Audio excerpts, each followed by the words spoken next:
नमस्कार। तर खूप दिवसांनी आज व्हिडिओ टाकले आणि काय टाकायचं तर म्हटलं चला आता काहीतरी वेगळं बनवायचं। तर मॅगी आपण नेहमीच खातो पण अशा पद्धतीने मॅगी एकदा नक्की ट्राय करून पहा। तर इथे मी मॅगी साठी ना पहिले पाणी घेतलेलं आहे आणि ते पाणी गरम करायला ठेवलं। पाणी उकळेपर्यंत ना इथे मी भाज्या कापून घेतलेल्या आहे, ज्यामध्ये आहे बटाटा, गाजर, शिमला मिरची आणि थोडे मटार। तुम्हाला जर वाटलं तर तुम्ही पत्तागोबी पण घेऊ शकता, अजून कुठल्या भाज्या घ्यायच्या असेल तर घेऊ शकता। तर पाणी उकळत आहे तोपर्यंत इथे पहा मी एक पॅकेट मॅगी घेतलेली आहे, जे छोटं पॅकेट येते। आणि ती मॅगी त्यातला जो मसाला आहे आपल्याला तो वेगळा ठेवायचा आहे। आणि ही जी मॅगी आहे याला मी थोडं असं तोडून घेते, जेणेकरून व्यवस्थित आपल्याला मॅगी बनवता येईल। नाहीतर मग जास्त लांब झाली की खायला प्रॉब्लेम होतो, त्यामुळे थोडं मी अर्धा असा तुकडा करून घेतलेला आहे। तर इथे पहा पाणी आता तापलेलं आहे आणि यामध्ये आपल्याला 2 ते 3 मिनिट बस शिजवून घ्यायची आहे हे मॅगी। फक्त मॅगी शिजवायची आहे, बाकी काहीच करायचं नाही आहे। पाण्यामध्ये असं शिजवून घ्यायचं आहे आणि काट्याचा चमचा यूज करायचा आहे, जेणेकरून व्यवस्थित त्या मॅगी जी आहे ती व्यवस्थित आपल्याला मिक्स करता येईल। तर इथे पहा एक उकळी आलेली आहे आणि मॅगी छान शिजते आहे, तर त्याला थोडं सेपरेट करून घ्यायचं आहे। आणि मॅगी 70 ते 80% शिजवून घ्यायची आहे, जास्त शिजवायची नाही आहे। पाणी आटेपर्यंत शिजवायची नाही आहे, पाणी भरपूर ठेवायचं, जसे नूडल्स शिजवतो त्याप्रमाणे आपल्याला मॅगी शिजवून घ्यायची आहे। तर इथे पहा शिजवून झाली। आता मी एका चाळणीमध्ये टाकून हे एक्स्ट्रा जे पाणी आहे ते काढून घेते। इथे पहा पाणी काढून घेतलेलं आहे आणि मॅगी एकदम आपली छान अशी शिजलेली आहे, एकदम जास्त पण शिजलेली नाही आणि कमी पण शिजलेली नाही, व्यवस्थित शिजलेली आहे नूडल्स सारखी। आणि पाणी सगळं काढून टाकलेलं आहे। चला आता करूया पुढची तयारी।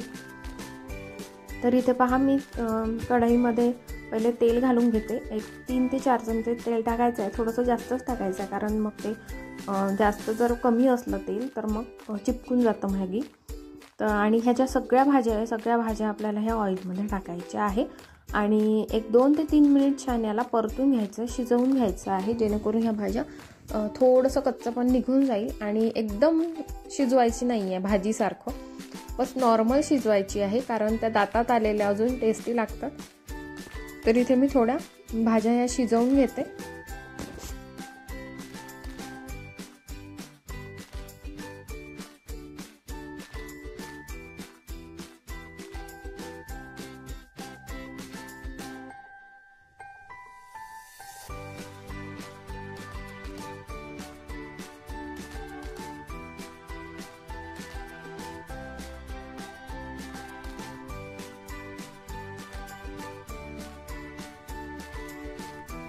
तर इथे भाज्या शिजून झालेल्या आहे आणि खूप सुंदर असा रंग दिसत आहे, रेड, ग्रीन आणि व्हाईट असा बटाट्याचा पण एक कलर आलेला आहे। आणि हे जे मॅगी पॅकेट आहे आता या शिजलेल्या भाज्यांमध्ये टाकून द्यायचं आहे आणि परतवून घ्यायचं, एक वेळा मिक्स करून घ्यायच्या या भाज्या त्या मॅगी मसाल्यामध्ये।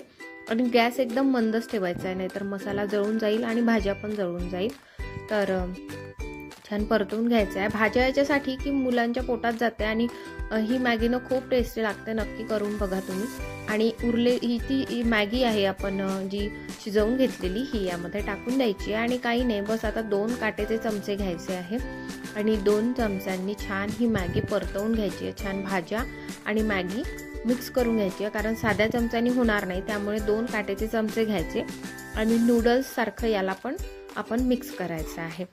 तर इथे छान मी ही मॅगी मिक्स करून घेते। अशाने काय होते, नुसतं साधं मॅगी पाणी उकळून आणि मसाला टाकण्यापेक्षा, आता कसा हिवाळ्याचा सीझन आहे आणि हिवाळ्याच्या सीझनमध्ये भरपूर अशा भाज्या मिळतात, तर अशा भाज्या टाकल्या तर मुलं पण आवडीने खातात भाज्या आणि मॅगी पण खातात आणि पौष्टिकपणा पण त्यांना मिळतो भाज्यांमुळे। तर छान असा सकाळचा नाश्ता किंवा मुलांना स्कूलमधून आल्यावर दुपारून वगैरे तुम्ही हे करून देऊ शकता। तर कशी वाटली एक मॅगीची वेगळी अशी रेसिपी मला नक्की कमेंट करून सांगा। पाहत राहा इझी कुकिंग विथ सुप्रिया। चला आता मी मॅगी सर्व करून टाकते आणि तुम्ही आता चॅनलला सबस्क्राईब करा जर नवीन असेल चॅनलवर तर, आणि व्हिडिओ पाहत असाल तर प्लीज लाईक करा आणि शेअर करायला विसरू नका।